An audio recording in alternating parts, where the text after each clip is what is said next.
So a couple episodes ago, you saw us, myself and Morgan, put in a new Mishimotto radiator into my Epic 180SX. When we installed the radiator, we just piggybacked off the original owner's wiring that he had for his Thermo fan setup. And unfortunately, that stopped working once we got the aircon working, which was very frustrating. We only just got it blowing cold, and then I couldn't drive the car without it overheating.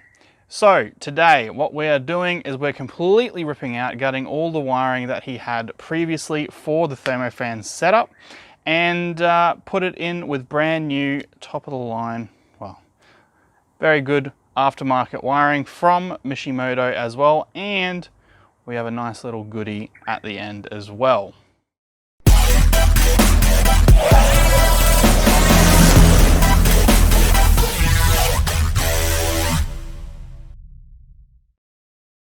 So when we installed our aftermarket Mishimotto radiator into my legendary 180SX, we just piggybacked off the existing owner's wiring. And that was all well and good until we decided to make the aircon work as well. We think we tripped a relay on the shroud setup, and yeah, one of the fans decided not to work anymore. So rather than jumping through his wiring and trying to figure out what went wrong, today we're completely gutting it out and we're going to bring it up to date with some brand new Mishimotto wiring, as well as a module that will control the temperature to make sure our SR is running at the optimum temperature.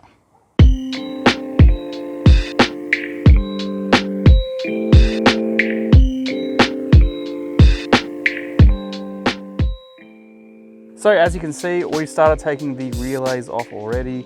We've also taken the ground off. We're going to get rid of all this excess wiring so we can start with a clean slate.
So we've just taken the old wiring out of the 180. Amazingly, it was kind of well done, if you'd call it that. Just, I don't know. I feel like this was done a long time ago, back before kits and stuff was a lot easier.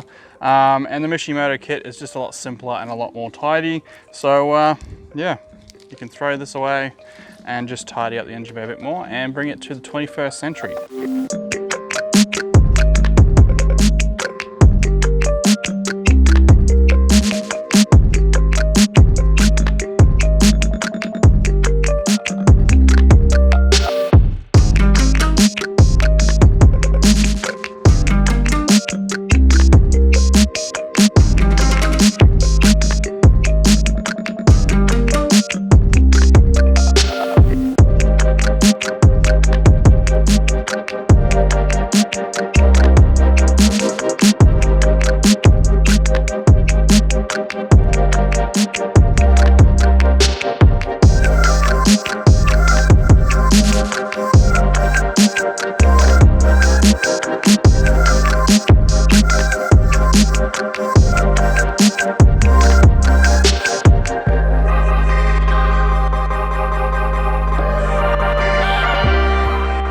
So what have we actually done? You've just now watched a montage of Morgan and I frantically wiring up the fans to my brand new amazing looking Mishimotto radiator.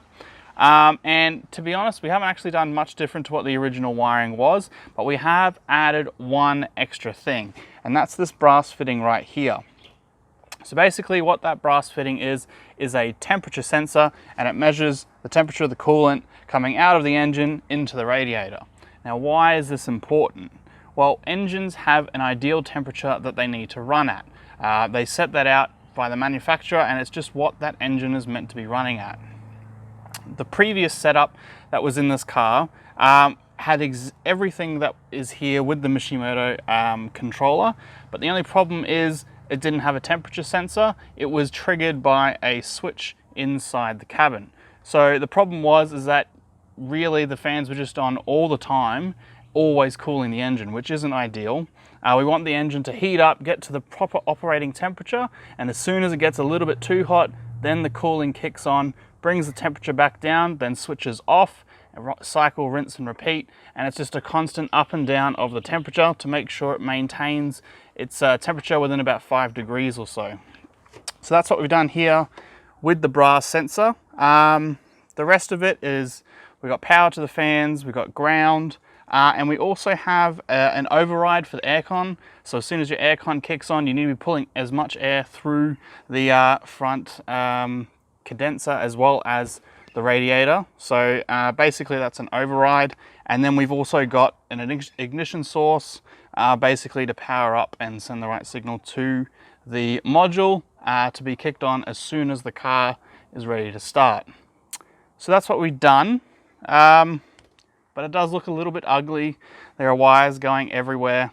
So what we're going to do is we're going to put it in some heat proofing, some just shielding, just to make sure the wires don't get cooked, don't get caught on anything, and it just makes it look a lot prettier. And then after that, we got a good little surprise that decided to come just in time.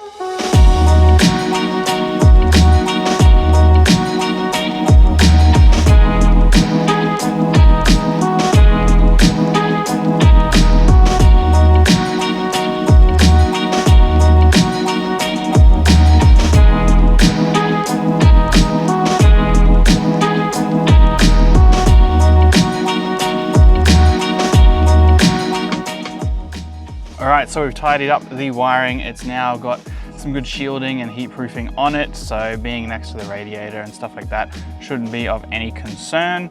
And luckily for us, the coolant reservoir overflow finally arrived. This is from Fenix, which is a really awesome Kiwi company, proud to support the Kiwis in our automotive journey.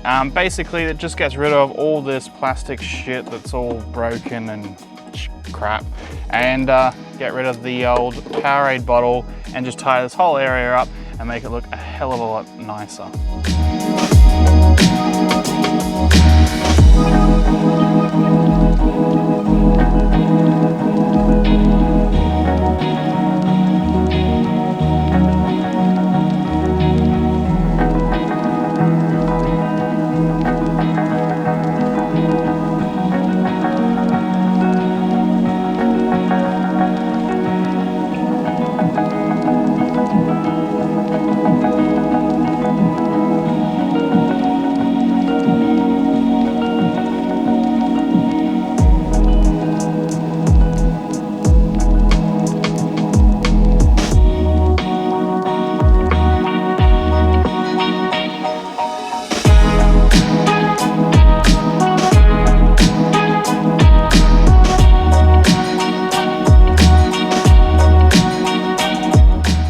So the coolant overflow is in and it is looking great. It's definitely tidied up this part of the engine bay. We've gotten rid of all the broken plastic, gotten rid of the Powerade bottle, which is good, no longer having that inside my engine bay. And it's a nice shiny new part, which is good. The wiring's all tied up, it's all insulated, which is great. And now the car actually runs at the right temperature it's meant to. And it's not just an on-off switch with the fans. So if you've enjoyed this episode, if you're thinking yourself to do a Thermo fan upgrade, we'll link up the previous video where we were working on installing the new radiator and Thermo fan setup. It's very easy, a very good mod to do. And yeah, if you've enjoyed this video, hit that like button, comment below. What should I do next on the 180? The engine bay is now looking I mean, it's not looking crap anymore. It's got rid of all the plastic. Although I'm not entirely liking the intercooler setup. But let us know, what should I be doing next? I'm thinking maybe some interior stuff. Don't worry, body is on its way. We will keep that under wraps for now. But yes, if you've enjoyed this video, consider subscribing. Only 20% of you guys are subscribed, so hit that subscribe button and I'll see you in the next Project B video.